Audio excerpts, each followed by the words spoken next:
Hey, welcome to your day off. My name is Corey Gray. Of course, I'm sitting next to my buddy, Tony. What's up, Tony? What's going on, brother? Hey, I'm pretty excited to continue Content Month.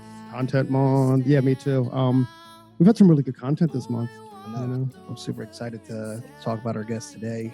I She is filled with content. I mean, she's been doing it for a while, but she is one of the leaders in our industry as far as growing particular stylists and salons, and so I'm super stoked to kind of pick her brain a little bit. I am too, as well. So our guest is actually she's a owner, right? Was it owner? A partner? She's a partner at Summit Salon Services. She's anybody that's been in the L'Oreal professional product division. They know of Kristi Valenzuela. There, we just let the cat out the bag. Today's guest is Kristi Valenzuela, and she's done some amazing stuff with salons. You know, anybody that knows her, it takes a lot away from her. So I'm actually super excited to be able to bring her to our audience. Yeah, and I guess since you let the cat out of the bag, let's introduce our guest. We'll introduce her. So welcome to your day off, Kristi Valenzuela. Well, thanks, guys. I am super excited to be here. And, we share the same passion, and that is to really bring purpose and prosperity to our world. And I just really appreciate what you are both doing for our industry, and I'm excited to be part of it. Oh, thanks, Kristi. That's pretty cool. Yeah, let's before we get into a lot of this, tell us where you're from. Well, a lot of people ask me where I'm from, and that's a loaded question because I think I'm on more airplanes and hotels than I am actually at home. But I do pay a mortgage in Michigan. Does that count? Is that where you grew up? It is where I grew up. Yeah, I don't live far from where I actually grew up. I'm currently living only one town over. Oh, that's pretty cool. Corey's the same way. Yeah, exactly. I'm from the same town I live in now. That's pretty cool. Hey, Kristi, are you a hairdresser? So I appreciate that you asked that. I actually came from the salon industry. I always say 1 million years ago because it seems like a long time ago that I worked as a service provider in one of our top salons here in Michigan. Prior to that, I was actually going to school to be a dental hygienist. So I turned that around because I had a friend that worked in a salon and said, "Oh my gosh, you know what you should come and work in the salon industry. It's so much fun. And you get to be with people that you're so good at, but you get to be artistic," which was the other half of who I was. And it sounded a whole lot more fun than the dental industry. So yeah, I started in the salon industry as a service provider back in the 90s and worked in a wonderful salon in Michigan for about 13 years with a full-time clientele. And I had a full-time clientele like many people do. You know, most of your clients you love, and then there's like one that you don't understand why they keep coming back. That'll ruin your whole week, right? The funny thing about that is I use her as a character in my programs now because you can't even make this up. Like, she was the most miserable person on the planet. She complained at everything I used to do, but her name was Joy. Oh my gosh, are you serious? Angry Joy. Joy. You can't make that up, right? But that's hilarious. I think we all have a couple of joys in our life, right? We all do. We all have that one guest, that one client. You just wonder why they keep coming back. But no, I had a wonderful ride as a service provider growing in that salon company. And then I just had a bigger passion. You know, I would follow people when they came to like shows and things like that near me. And I would go sit in their classrooms like Michael Cole and Kitty Victor and Win Claybaugh and Gino Stampera, all those people that I used to stalk and sit in their front row, and they would be business motivation. And I kind of woke up one day and said, I want to do that. That's pretty cool. I mean, Michael is such a great inspiration as well. So is Gino. Yeah, no doubt. Actually, Gino's local. Oh yeah. So how long before like you kicked off with go forward a little bit. So you're with Summit Salon Services now. So what tell us about Summit. Like what I'd love to. Yeah, please. So Summit Salon Business Center it is the world's largest salon consulting company for our industry. And you know what Summit specializes in is really helping salon owners understand how to grow their companies and grow the people in them. And we have a cornerstone program. It's 3.5 days. It's called The Summit. And that's where really the transformations happen when salon owners and managers take that 3.5 day ride. Right. And we also have a lot of workshops that, are smaller size workshops, 1 or 2 day workshops that all over North America. And I get to teach a couple of those workshops. One is called the Front Desk Doctor Workshop, which I'm it's pretty well known out there. Right. And then another one's called A Minute to Win It, which is just really high energy, one day program. So there's this big program that we have called the Summit. We have a lot of smaller kinds of workshops that happen throughout the U.S. We have educational resources. So I'm going to go way back and say, do you remember when, we used to deliver education on cassettes? That's how long we've been doing this, VHS and cassette. I think you just lost all of our listeners. I know. They don't even know what it is. Right. But I'm gonna let everybody know that no longer we don't sell it on cassettes anymore. We're way evolved into online education and USBs and deliver it that way. Right. Actually, I think I had a cassette box with Michael Cole's face on it, right? So how did you get involved with Summit? Oh, well, thank you. So Summit was a company that was out there doing some amazing things. I owned when I left the salon company as a service provider and had this passion to kind of go out and spread some love from the stages of business motivation in the world, I opened a company in 1999 called Crystal Focus Salon Coaching. And I owned that for 15 years and grew that worldwide and had trainers and things like that. And then I became part of Summit and kind of had one foot over in Summit and one foot over in Crystal Focus as an owner in both. Then we finally merged Summit. That would have been in 2014. So that's kind of the ride that we took.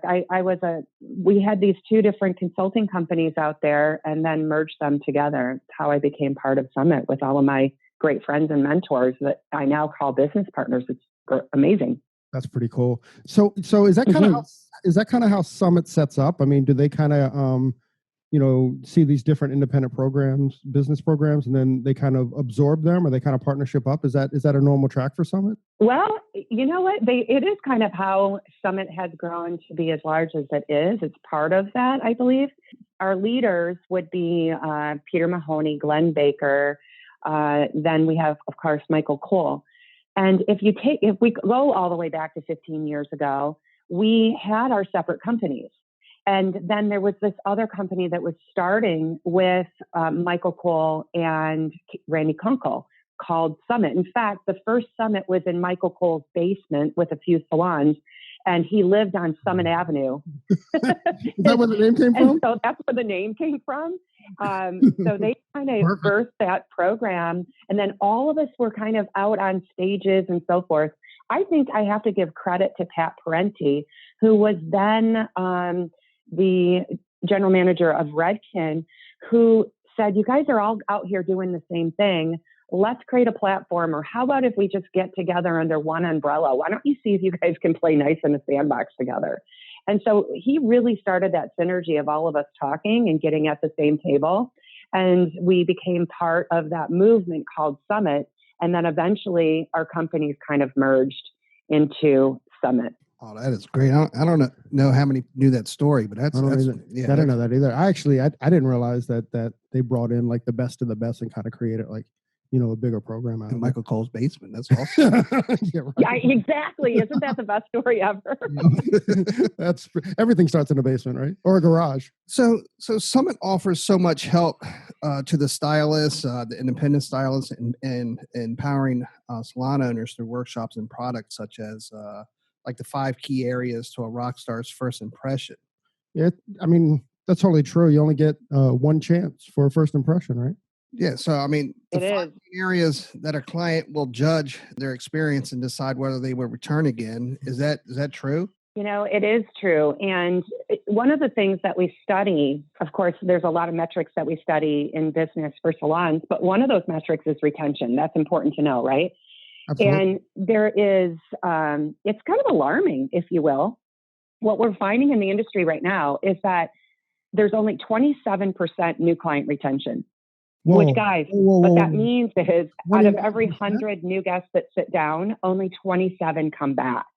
Wow. I mean, just think about how much like salons pay, or, you know, like in advertising or however they do it. I mean, just forget about money for a second. Just think about the effort that comes in that a salon does to bring in clients. And if you're only getting 29 out of 100 back, I mean, 27. 27. I mean, holy cow, that's a lot of effort for not a lot of return. What's that ROI, right? Yeah. And, you know, I mean, and when we're looking at existing client retention, because we have to look at that too. We have to look at it separately. We have to look at new client retention and existing client retention separately here at Numbers. And what we find is that existing client retention is about 80%. So once they know you and love you, they are going to hang out a little stronger. But, Right. you know, it just gets you real curious, doesn't it? On why would people come one time and not come back? And of course, there's a bridal party in there, and there's Right. a little 6-year-old that doesn't come back. But, you know, even if you took those people out, you still might only be in the 30 percentile, you know, 35%. You have to really hold the biggest mirror at what's happening in their visit and what they expected, and try to synchronize, you know, what did they expect and what did I deliver? And then hold the biggest mirror at yourself and say, you know, okay, was I weird that day? You know, like what happened inside of, you know, what they expected and who I was or what I delivered. And you have to have an honest conversation with yourself. And the only person that can have that conversation is you. Right. But what we do is we really study those different areas and study the population to try to help our industry understand what clients are expecting. What do they say? And then just enlighten our service providers to help them understand those expectations a little bit better, so we can deliver the visit, the experience at a higher level. Wow. Yeah, That's pretty cool. Yeah, that's fantastic. I love how Kristi kind of went to like self-awareness, right? Like, Yeah. look in the mirror, and it's funny, we sit in front of the mirror all day and we never see each other. You never see ourselves, right? You can finger point all day. At the Mm. end of the day, yeah, you got to look at yourself in the mirror and say, what is the real problem? Or what is, you know what I mean, the solution? It got to start with you. Absolutely. I like how you went with solution and not problem too. I mean, I think that if we were more solution oriented and less problem oriented, I think we move through this world a little bit quicker. So Kristi, what are those rock star first impressions? What do they look like? What do you, how do you see them, or how are you coaching through those? Well, there's 5 key areas that we've identified as the guest experience, and in 5 key areas that I'm just going to say, judge us. And I know that's probably not a nice word to say, but they're human. Like, we're human. We can't help it. We have opinions and we have a judgment. In fact, you know, if you walked out of the last restaurant that you guys went to and somebody was in the parking lot and said, can you rate your experience from 1 to 10? You would have a number like in a nanosecond. It's not hard for us to survey, even in our subconscious mind, what the experience was like. What we found was there's 5 main areas that they're doing that in. And so, you know, I'd love to take you guys through those. But before I do that, I just want to kind of lay a foundation, if you don't mind. Absolutely. So the foundation is that, you know, I think the keys to getting that guest back for another visit, or to be a longtime guest of yours, a customer of yours, you have to do something new, better, bigger, different than they've seen before.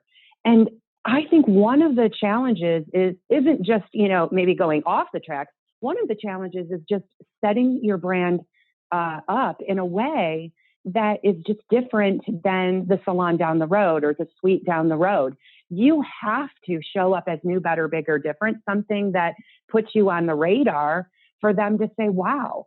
Because if you answer the phone the same way, if your consultation sounds like the last 6 stylists they've been to, if your closing is blah or boring, they're not going to hear you. And so the first person that shows up on the radar is going to win. And I also think that a lot of it has to goes to verbiage. I also believe that people with the best words will win. Continuing professional conversations with luxury language will set yourself apart from, you know, the salon or the suite down the road, so that you can become a market leader. Slow down, Kristi. You said a word. You said a word that kind of piqued me. What's luxury language? How would you break that down? Or how would you Ooh, define so that? luxury language is just really thinking about your words before you use them. So let me give you a quick example. Instead of, everybody has a haircut, but does everyone have a signature haircut?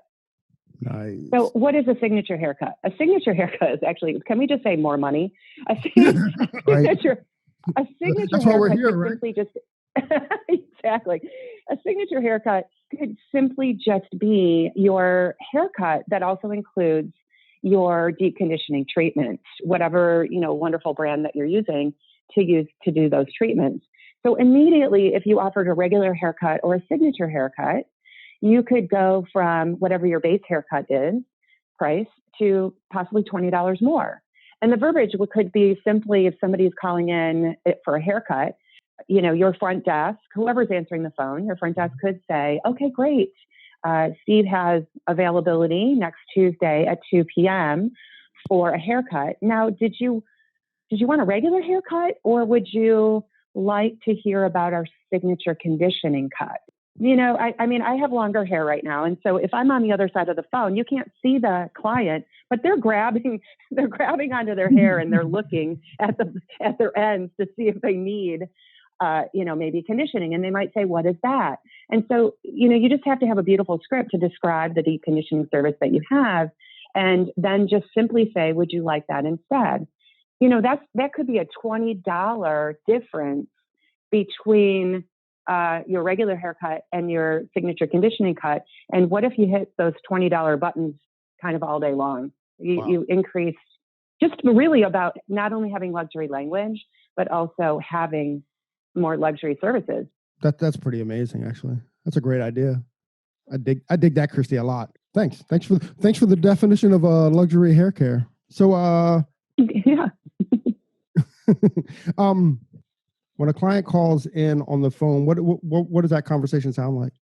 So that's the first key area of judgment, right? The phone.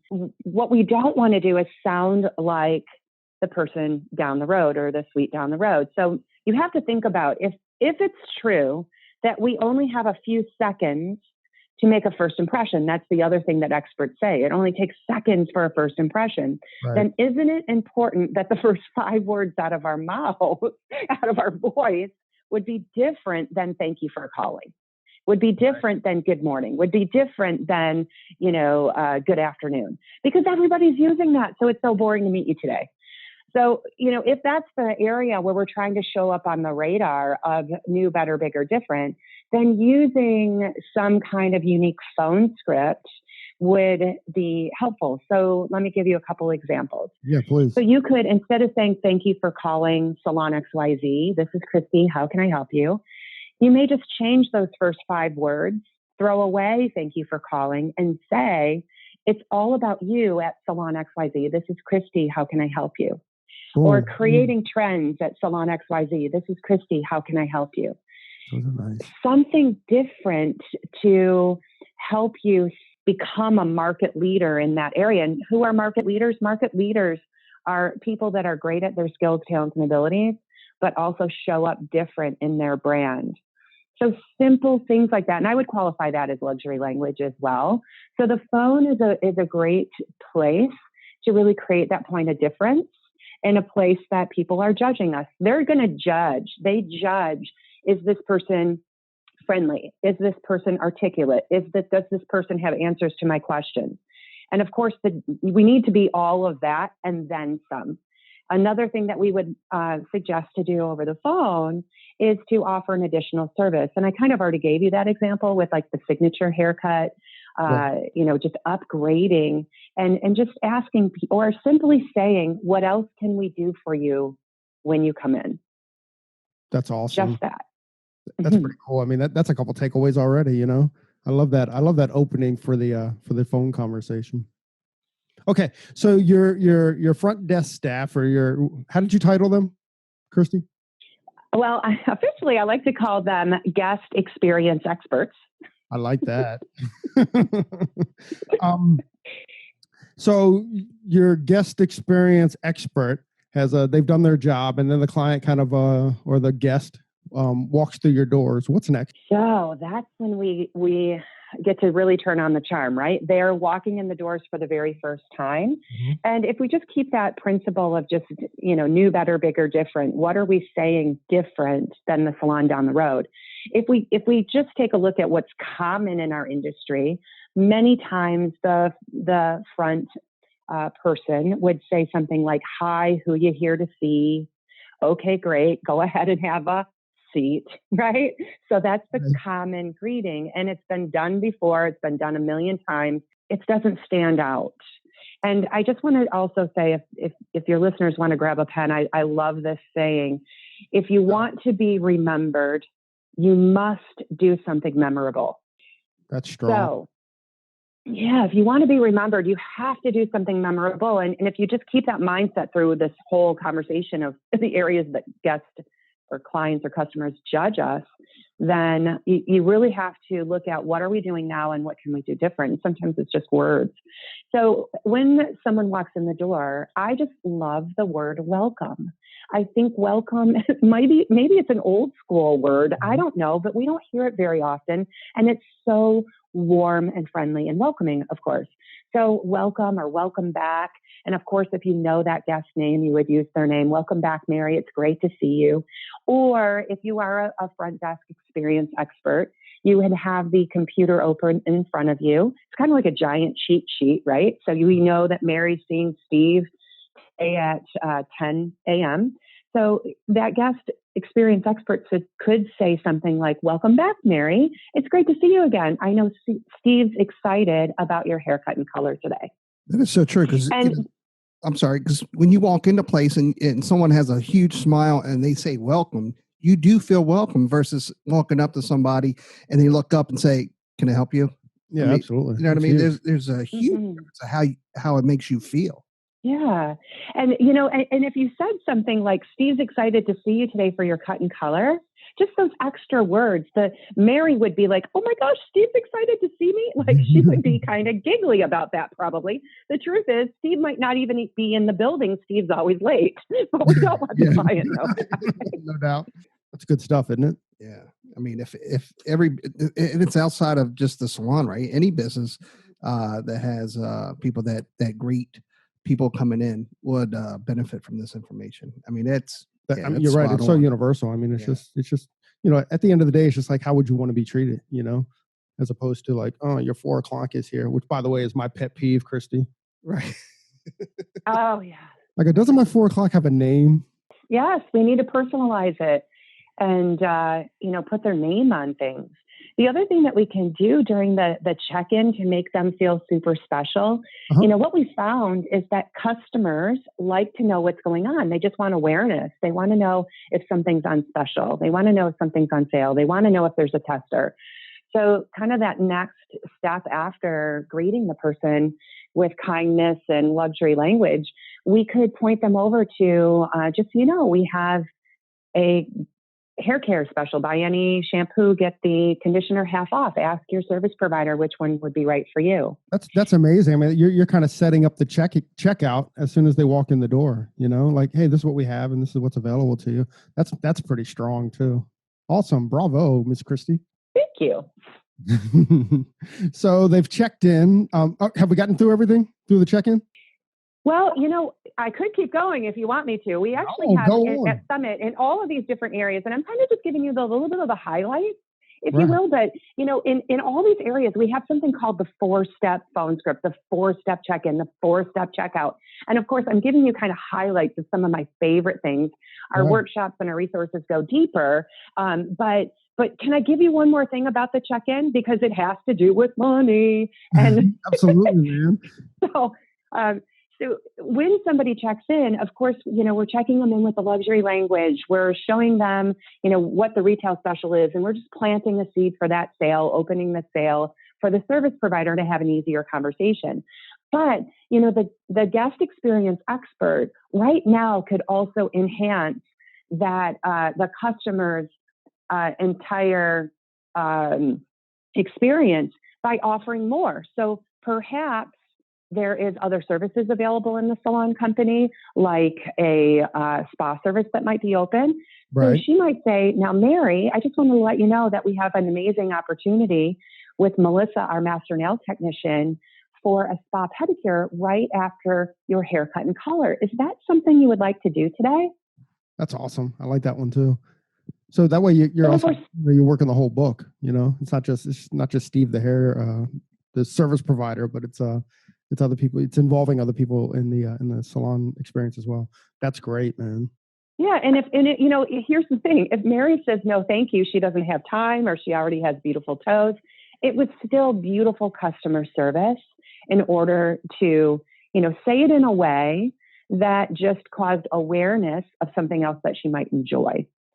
So, Or just awareness that about what the salon offers, right?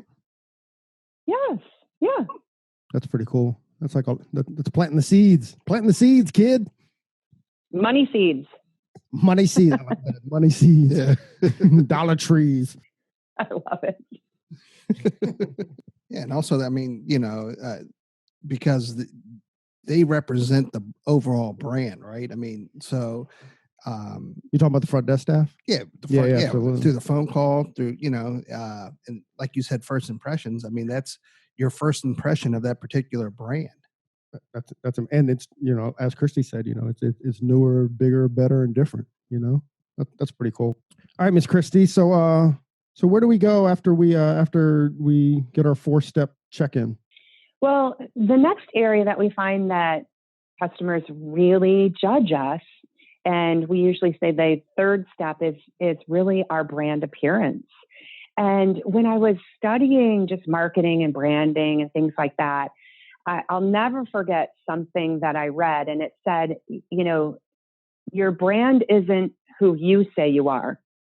Your brand is who they say you are after they've experienced you. You know what? I think you should say that again, because I think that is okay. So yeah, I mean, I hope it sticks with everyone as much as it did for me. So it was, your brand isn't who you say you are. Your brand is who they say you are after they've experienced you.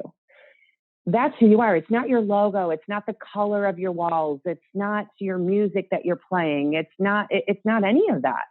I mean, of course, that's part of it, but it's meaningless unless you match, dimensionally through your language and your actions, who you say you are, in a way that a guest leaves and says, yep, they were all that and more, and you got to go.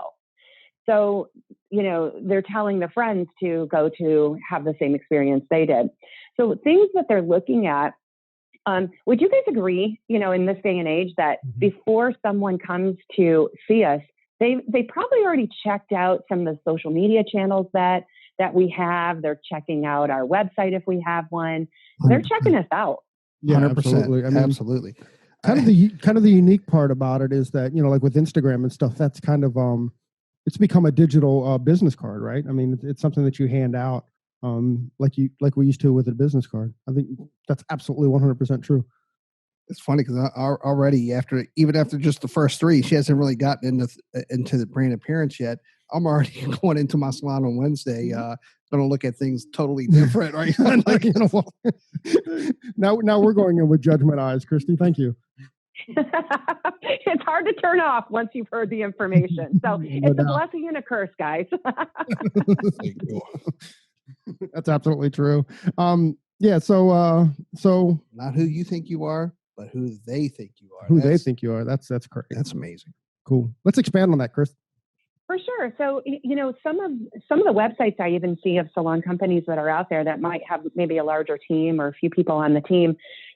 We even see, a page where it says meet your stylist or, our team. And there's pictures of people on there with maybe, what level they are or, a little, bio or description of that person, what they specialize in, maybe a little bit about them. I love seeing those. And I love seeing those pictures, but there's a problem with that. What's that? There's a big problem. The problem that we see is that the team, when they know that they're going to have their photos on the website, they do like photo day, right? It's like glamour shots. So they have a photographer come, they do their hair, they do their makeup, they pick out a sexy outfit. And, they're all of that and they feel good and they've had this great photo shoot done. And that's what the customer sees before they go in. Now, here's what I say about that. You need to look like your picture. Whatever your picture is, you need to promise. That's a brand promise. That's saying, this is who I am and this is what I look like. And the problem that I see with that is sometimes on a day where maybe we just don't feel like it, our give a crap meter isn't on in the morning and we just don't feel like doing our hair and makeup. We go in with a wet ponytail and no lipstick. You go to meet that new guest and they're like, wait, you're not her, or you're not him. And so what it is, it's a marketing lie, so we have to be careful with that. So I try to help people understand that if you are going to do glamour shots, then that's your promise.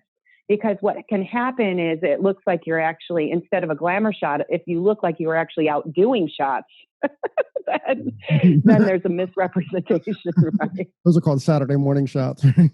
Saturday morning. Exactly, Saturday morning, Kristi, when you show up like that. Kristi, I want to stay here for just a second. I mean, I'm just kind of like trying to think about how this would all work out. So, I mean, if you have a salon with 20 different service providers, and they all have their own brand as well.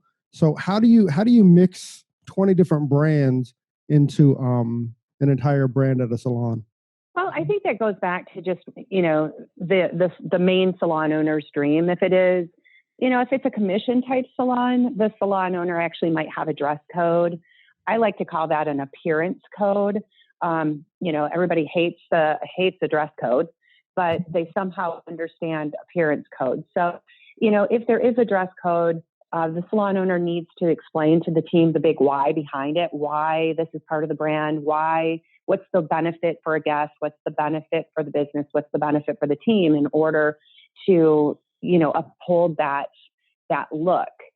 And then if we do have a dress code, then we have to kindly enforce it as well so that, everybody looks at the brand. Now, that's not for everybody. Sometimes when you're in a suite type salon, everybody's going to have their own brand. They're under one roof, but everyone has their own brand. And sometimes we just have salon companies that's what we do. We come in and we represent ourselves. I would just say to that, you have to really think about who you are and who you're for and why you're cool. And then you have to stand for that. So if you feel, and you have to think about who am I trying to attract? Well, of course, if you're a very talented stylist and you like to specialize in like fantasy color that we're seeing now, you're probably wearing fantasy color. You're probably, you have a style about you that probably matches that fantasy color. Who you are is going to attract who's in your chair. So, you have to think about who that person is. And sometimes it's just about what you want to do. And sometimes it's about, I want to attract a certain income bracket of women. And if it's real estate agents, nurses, and attorneys and teachers, then, you've got to think about who am I in my brand to attract that type of, professional woman. You just have to think about who are you and who are you for, and are you representing who you want in your chair? That's my opinion. I don't know if that helps, or there might be opposing opinions, but that's kind of what I think. Well, I think broadly speaking, I mean, you're right on, right? Who you certainly don't want to unattract your client base, Yeah, I noticed that we went back to the luxury language, not only with the with the client, but the salon owner, or to your staff as well, with brand appearance or dress appearance. Appearance, I love that. It's part of the luxury. I'm learning a lot here. a lot of luxury language. Exactly. I think we were supposed to sit down and talk about the 5 pillars to a perfect experience, and we're just going to go with, this is all about the luxury language. Kristi's going to come out with her own dictionary, just called like Kristi's luxury language. Right. And like, what's it mean? It's like urban urban dictionary, but it's a luxury language or salon based whatever. That's great. Stupid. I know. Whatever. So I've made we've done a perfect phone call. We've had a great greeting, and then and our salon is up to our brand standard. What's next? What's next on our pillars? Sure. Well, then we finally meet the stylist or the service provider. We're finally back into like the styling chair or the spa room or the pedicure area. So the guest is finally in the workshop area, if you will, right? I love And that. it takes a while to get there. See how much judgment can actually happen before we actually touch the guest. Now we call this next area where they have judgment is in the consultation. So again, going back to just doing something different than the people that have come before you. If you really want to be remembered or seen as professional or a specialist, then what are you doing inside of your consultations? Possibly with your language, with your body language, explaining back what you're going to do, listening skills, all of those things. We call it a 4-step signature consultation.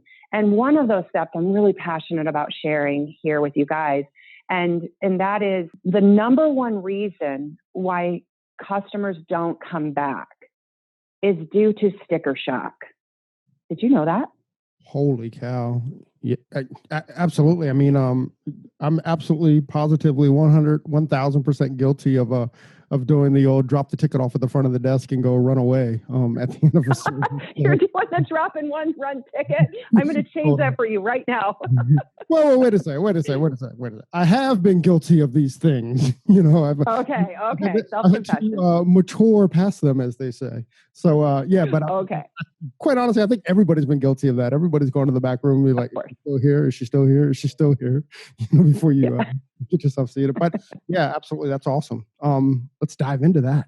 Yeah, so it's really simple to fix. If we know that the number one reason that's causing that poor retention that I mentioned earlier is sticker shock, then the only way to prevent sticker shock is to have a conversation about cost before you create. I just want to say that again, cost before you create. In your signature consultation, of course, I know that your talented listeners are asking wonderful questions in order to draw out of the client what it is that they're coming in for, what it is that we can co-create together to create the perfect look. You're already asking wonderful questions like that. Right. But if we have to think that this person in our chair could have actually left their last salon because of sticker shock, then does it make sense that we could pose a question to that person about, would you like to know the cost before we get started? So how we position that in the signature consultation is it could be something like this. So we could simply say, I'm just going to use the guest name as Mary again. So we could say something to Mary in the beginning of the consultation. Now, Mary, I'm going to ask you a lot of questions so that I can do a thorough consultation and really understand what you're looking for today in order for us both to co-create the perfect look for you. Now, I just wanted to let you know that one of our brand promises here at Salon XYZ is to always discuss the cost before we create. Is that something you'd like me to do for you today? Wow. That's crazy. Yeah, I mean, there's no. Yeah, she can't be shocked by the end of it if you take that approach at all. And nobody says no, right? Yeah. That's what I'm in for. I think most customers would say, "Oh my gosh, that would be great." In fact, guys, what if it was 8 out of every 10 new clients that said yes? Isn't that a good clue as to, this is a good thing to do? There's going to be probably 2 out of every 10 guests that sit in your chair and say, no, cost doesn't matter. Just do this. I need to be gone in 2 hours, right? It's about time and convenience rather than money. But that's only 2 out of 10. Right. So just using the script, if you remember how I ended that, is that something you'd like for me to do for you? They're going to give you the answer. Yes, that would be great, or no. Now, if they say no, it's probably somebody that's not going to be sticker shocked. Everyone else said yes. Now, if the question usually comes up in my workshops of, okay, great, but I've got an existing clientele that I've never done this with. Should I do it with them? And the answer is yes. But you could pose the question just a little bit different. You can say, I just listened to an amazing podcast, and there was an expert that in the industry with customers who said that, salon customers now like to know the cost before we get started. I know I've never done that with you, but I'm always more than happy to do that with you. Is that ever anything you'd like me to do for you? Now, with your existing clientele base, I think you would have a lot more people say, no, you know me, it's fine, just do it. But what if maybe 2 or 3 of your regulars said, I would love that? Now, those are 2 or 3 that could have been on the endangered species list if you didn't start doing this. Right. Absolutely. So when you do that cost analysis, are you doing it over an annual thing? Like, if you're going to be here every 6 weeks, what the cost is going to be, or is it just like, this is what the cost is today, and then looking forward? I guess are you setting them up for the year? If you do highlights every second or third appointment, it's this, it's that, and then is that kind of how it works? Yeah, I would definitely include that, because sometimes when they're coming in maybe for a big change, the cost is more on the first visit. So if the maintenance, possibly the maintenance isn't going to be as expensive as this new look that you're giving her. So you might say, now here's what we're going to do today to get you to the look that you want, and here's the cost. But I want to let you know, next time you come in, it'll be this. So I think that especially if that very first time is going to be more than, the next time, we don't want a client thinking it's going to be this amount every time. So I think, explaining that would be beneficial. Mm-hmm. Yeah, that's awesome. Brilliant. Absolutely brilliant. So you said there's 4 steps. So that's the number 1 reason. Yeah. Are there any more that you want to dive into? With the signature consultation, I think with the signature consultation, price is one of those steps. And then if I could just highlight one of the other 4 steps in the signature consultation, it would be to simply let them know in the consultation that later on in the service, you'll be doing a hair lesson. And I love using the verbiage hair lesson. Let's get into that luxury word, man. With a hair lesson. Yeah, here's the other thing that we found from the population. When they leave a salon, they don't know how to do their hair, and they tell us that all the time. They're like, "Oh, I wish I had you every morning," and but that's your clue right there. When they say, "I wish I had you every morning," they're really saying, "Dude, I don't know how to do my hair." So that's your clue to say, oh, well, let me show you how to do that. And I'm actually genie in a bottle. You just have to use what I use to create the same look. Right. And so they're asking you to show them how to round brush. So they're asking you to how to hold the blow dryer. They're asking you for what's that liquid tools that you're using to create this beautiful look. Because I don't know how to do it when I go home. So if we know that, right? If we know that we hear that all the time, then wouldn't it be great if you just in the consultation, so think about in the beginning of your visit with them, you would say, Mary, I just want to let you know that later in the service, when I'm finishing your hair, it's one of our brand promises here at Salon XYZ that we always do a hair lesson. Now, you've never seen probably this hair lesson done where you've been before. It's actually a hands-on hair lesson. And what's important to me is that you'll be able to recreate this look in between the times that we see each other.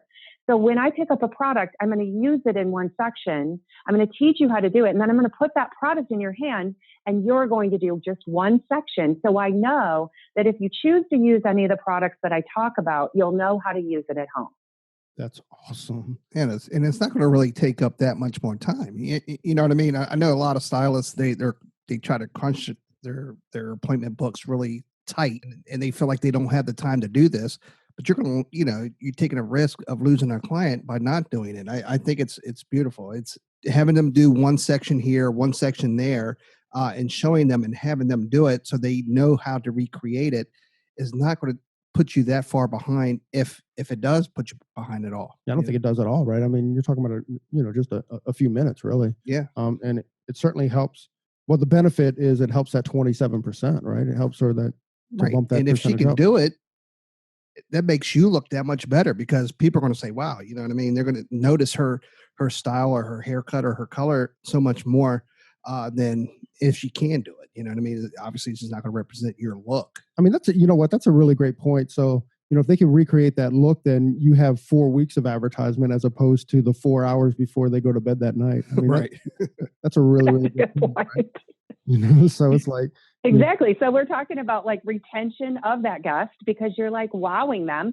And then it's referrals because people are going to see awesome hair for the entire time that they're in between visits. So like retention and referrals. And, you know, a lot of people go, oh, retail, I don't want to sell retail. It's like, it's not even about that. It's like, we've got to stop saying that. It's less about retail. It's more about them being able to have stress-free, easy mornings and great hair in between your visits. Did them a disservice by saying, I don't like to sell product. You got to stop thinking like that. You just got to educate them. Like your favorite educator from stage, be that person for your client. Absolutely. It's selling solutions more than it is selling products, right? That's right. So, all right, Kristi, I love this bit here. So, we've done everything from the time that you were on the phone all the way through the consultation. So you've done the learning lesson or the learning hair, and now so you've set them up good for the final pillar, which is the checkout. So we call it the 4-step checkout. I want to give you a couple highlights with that. And, if you're working with a front desk team, the service provider should have, had a great time with the guest in their chair, really educated them on the products that they need to maintain that we just talked about, talk about when they need to come back in. And then you need to bring that guest up to the front desk area, just full of gratitude. Let them know you're excited to see them on the next visit. Introduce them by name to the person you're handing them off to. Awesome. So you might say something like, Mary, this is Jessica, our guest experience expert. She's going to take it from here. It certainly was nice meeting you today. I've written down all the products that I'd recommended to you. And when you need to come back in, Jessica is going to help you with anything you need. And then you exit stage left. You give them over with gratitude and an introduction, and then you exit stage left because it's weird if you hang out. It looks like you're hanging out for a tip or you don't trust Jessica. So you got to leave. Drop the paper and run. Why is he still here? Yeah. Creeper. Yes. And so then on the 4-step checkout, when the service provider effectively and gracefully and seamlessly hands them to the front desk can start the 4-step checkout.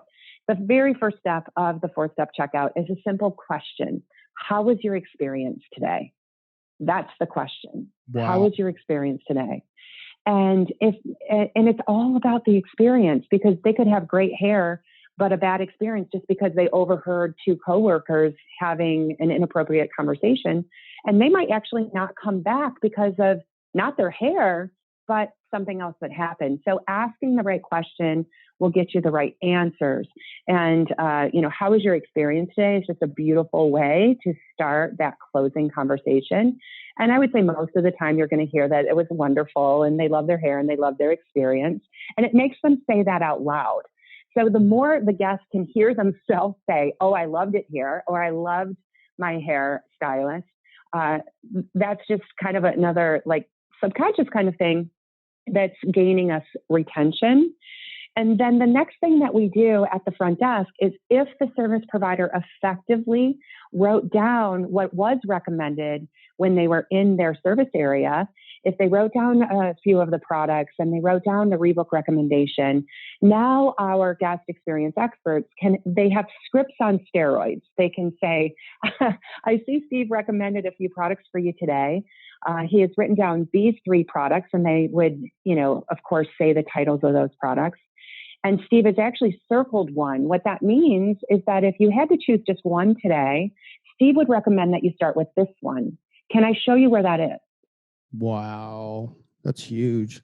That's such an incredible close, isn't it? All that work that you've put forth. Yeah, and that way she take all 3 if she felt like it. Mm-hmm.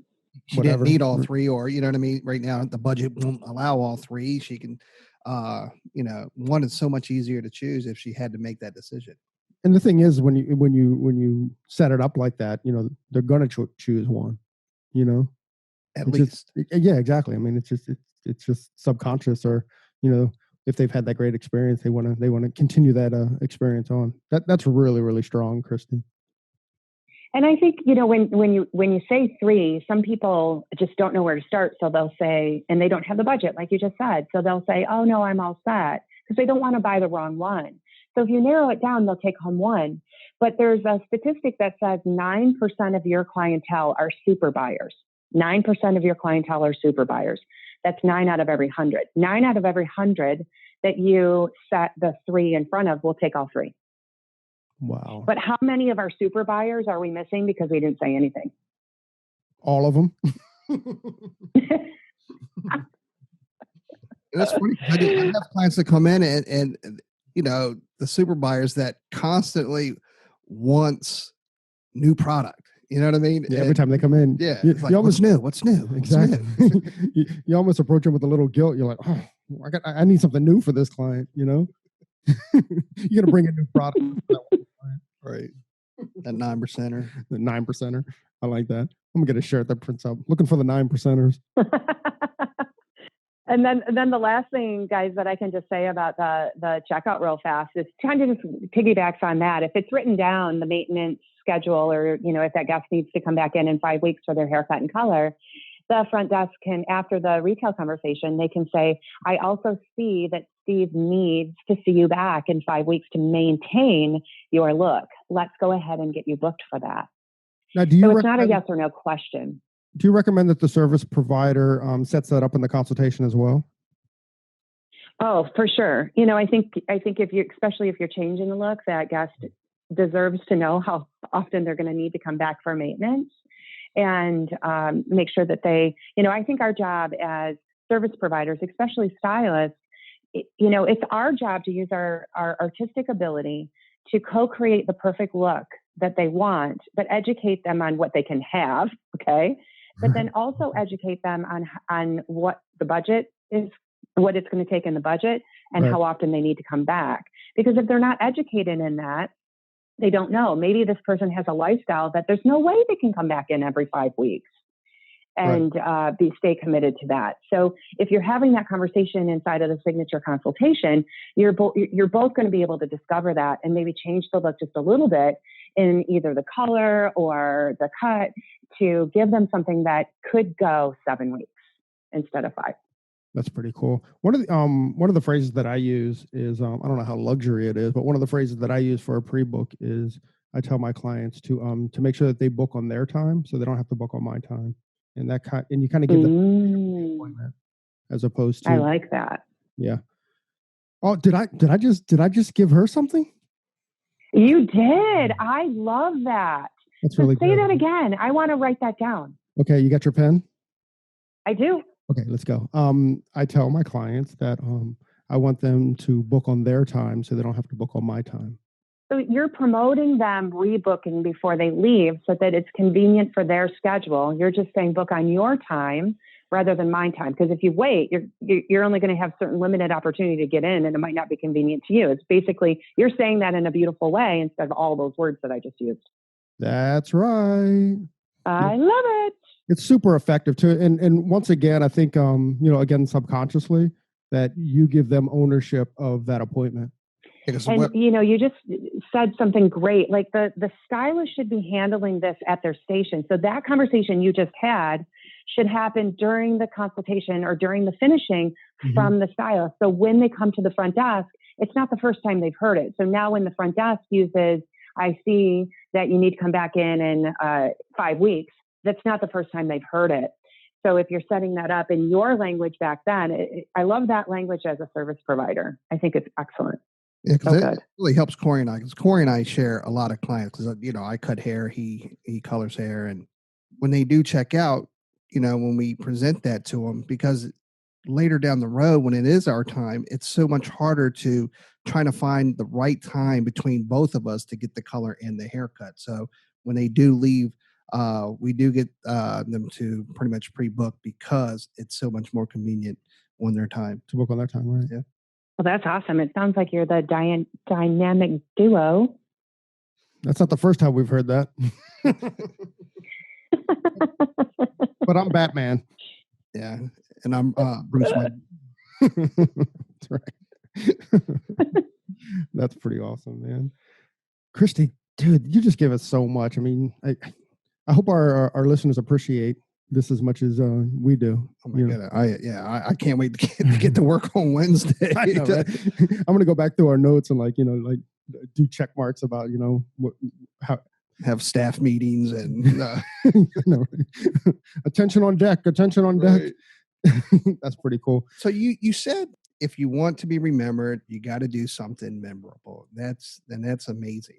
So how can people learn more about Summit, or find out more about the products and the workshops that Summit offers? Thanks for asking that. So the simplest and fastest way to check us out is just to jump on the internet, go to summitsalon.com. And our website is pretty easy to navigate. So you're going to see when you open up that kind of main page that there's some tiles on there, navigation tiles, and there's one called seminars. If you click on seminars, it shows you where we are in the world and what workshop, who's teaching it, what city we're in. So keep your eye on that because those are changing almost daily. All of us have our whole year planned, but we upload kind of like what's coming in the next 8 to 10 weeks, if you will. Mm-hmm. So keep your eye on it often. If you don't see something, just keep coming back to that. And I would say you can't go wrong taking any of the workshops. Right. And if you're a salon owner and you're just really thinking about how do I understand money in and money out and money to keep, right? Sound financial practices. How do I grow my people with a career path? If those are the big questions on your mind, then you should look straight for where is the Summit, the 3.5-day program. Go for the big one. That's pretty cool. So this is open to everybody, whether you're an independent hairdresser, whether you're a salon hairdresser, or wherever you are in the industry. So these are open to everybody? Yeah. So specifically the 3.5-day program, most of the content that you're going to hear there are for commissioned salons. So I want to make sure that I don't mislead anybody. The 3.5-day program really focuses on how to run an effective commission-based salon where you're growing your stylist through a career path of commission and so forth. That's the 3.5-day program. Now, all the other workshops that you see on there that are 1 or 2 days, like specifically one called Summit Stylist, that is awesome for anyone. So if you're independent or you work in a blended salon that is both independent and commission, or you're a commission-based service provider, go to Summit Stylist. So all of the other programs are perfect for any business model. That's incredible. Actually, you know what, Kristi, I spend so much time on Instagram. You have no idea. It's definitely like an addiction, or it's becoming an issue in my life. But I was on there, and when I was doing some research about Summit and stuff, are there really like Summit hair schools and things? I thought I saw one in Tampa. Yes, there are Summit Salon Academy, and those are cosmetology schools that have implemented our base programs of a level system, teaching career-minded thinking to the students, along with all of the high-end skills that they're going to learn in those schools. So we have several different Summit Academies, and they're Summit Salon Academies, and growing across the country. So just definitely check that out. So where and if you have anybody that is a current cosmetology school that wants to take on these programs, like really nourish the students with these business programs, you can just go to the website and we can have a specialist call you and just let you know what we have for cosmetology schools, either if you become a Summit Salon Academy or you just want our curriculum in your school. That's so cool. I mean, I'll tell you quite frankly that when I worked at a salon 9 years ago, that is where I started with Summit. That one of the other hairdressers that I was working with, we actually talked about how we wish we had this knowledge, I guess, for our entire careers, because we just would have been much more successful using the Summit process. Beautiful. I think that's my new my new motto here is new, bigger, better, different. I love that. Right. Everything. Yeah. Mm-hmm. That I approach in my shop now is going to be new, bigger, better, different. I like that. I like that a lot. Yeah, I like that mantra. I'm gonna meditate on that. Hey, Kristi, this is for Kristi and Kristi Valenzuela, the person. What right now are you absolutely obsessed with? And by the way, world hunger and world peace and all that, those are all cop-outs. Tell me what you're really interested in. Is there music that you're listening to? Is there, a fingernail polish that you like? Is there a sweater that you like? What are you absolutely obsessed with right now? What am I absolutely obsessed with right now? I think I'm really obsessed with, I'm obsessed with really trying to have balance in my life. I'm so obsessed with that I actually bought a home on a golf course because that's one of my hobbies. And I thought if I live on the golf course, I'd probably golf more. How's that working for you? I'm obsessed with having balance in my life and spending time with my family, but still being able to touch and nourish the world. So I'm learning how to do things like this, the podcast. We're also exploring online learning with Summit, which helps me share our expertise over webinars and videos and things like that. And as soon as I'm done with a webinar, instead of, having to go get on an airplane and come home, I can go out and get on the golf course or, go fishing, which is another one of my hobbies. Love to fish. Did you say fishing? So fishing and golf. Fishing. For the record, yeah. those are two things that a lot of people are obsessed with. Fishing and golf. That's a great answer. That's one of the best answers I think that we've gotten from that question. Yeah, and I just want to super thank you for coming on and giving our listeners, life-changing information. Absolutely. I mean, I like to use the word nuggets, like she gave us nuggets, but I mean, these are so much bigger than nuggets. These are really these are boulders. Exactly. The mountains of change from Kristi Valenzuela. Right. Yeah. That's pretty awesome. Oh my gosh. Well, Corey and Tony, I just really want to lift you up and say, keep doing what you're doing. It's inspiring to me. It's inspiring to your listeners. You guys are on the right track. You're spending your time doing this just with good hearts. And I appreciate it. And I know our industry does too. Awesome. Kristi, thank you so much. That means so much to us. Yeah, we truly appreciate it. And you're right. And, we are one community, even though there's so many different, different models now. Exactly. But at the end of the day, we're all in this together. Absolutely. We all stand behind the same old chair and do the same old stuff. We just have different models or paths in which we do it. Same old industry. That's right. So, Kristi, to make it official, Kristi Valenzuela, thank you very much for joining us on your day off. Thanks, guys. Please do me you.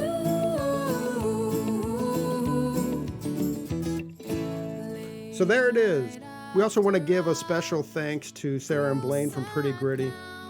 Sarah and Blaine allowed us to use their music that runs under the podcast. It's called Pleased to Meet You, which I thought was only appropriate for our podcast. You can find Pretty Gritty's music on iTunes.